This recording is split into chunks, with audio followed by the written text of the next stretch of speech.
Welcome to the Bible reading journey, where we are traveling from Genesis to Revelation in a year.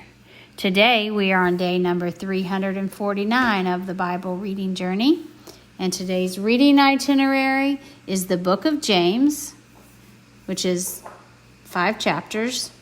And now is a good time to pause here and read the 5 chapters of James for yourself before joining us back here for thoughts about today's journey. Today's journey is titled Doers of the Word. But before we get to that, let's recap where we are on the Bible reading journey.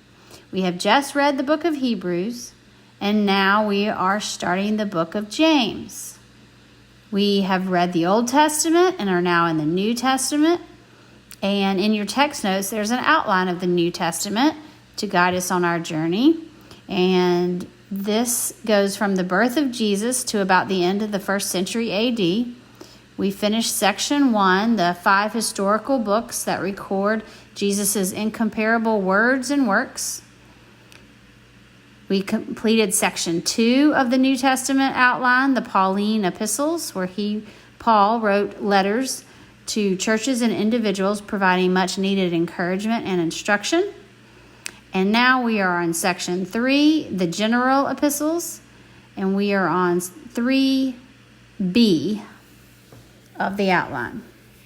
So welcome to the book of James, where believers are encouraged to not only read the word, but be changed by the word. Faith is seen through one's actions when we are doers of the word. And we read in chapter 1, verse 22, "But don't just listen to God's word, you must do what it says. Otherwise, you are only fooling yourselves."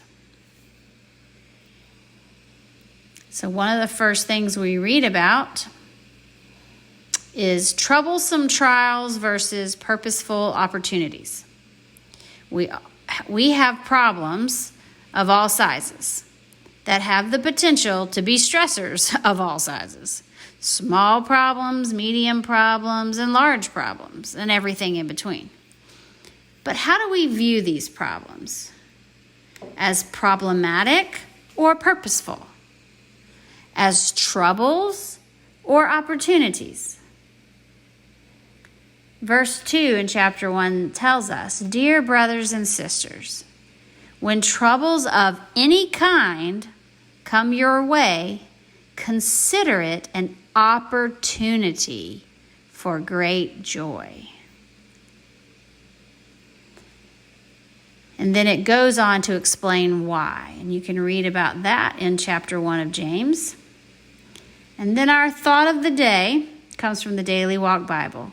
If God intends these problems as opportunities for me to grow rather than dangers for me to fear, how can I cooperate with Him to make the most of these faith-stretching trials? The challenge of the day comes from James 1:19. "My dear brothers and sisters, take note of this. Everyone should be quick to listen, slow to speak, and slow to become angry." That is our challenge today. Be quick to listen, slow to speak, and slow to become angry. And then our memory verse of the day comes from James 4:10. "Therefore submit to God, resist the devil, and he will flee from you." The text notes also contains information on where to find us on YouTube, Facebook, and email. Happy travels today. See you next time. This is Lisa at Lighthouse. God bless.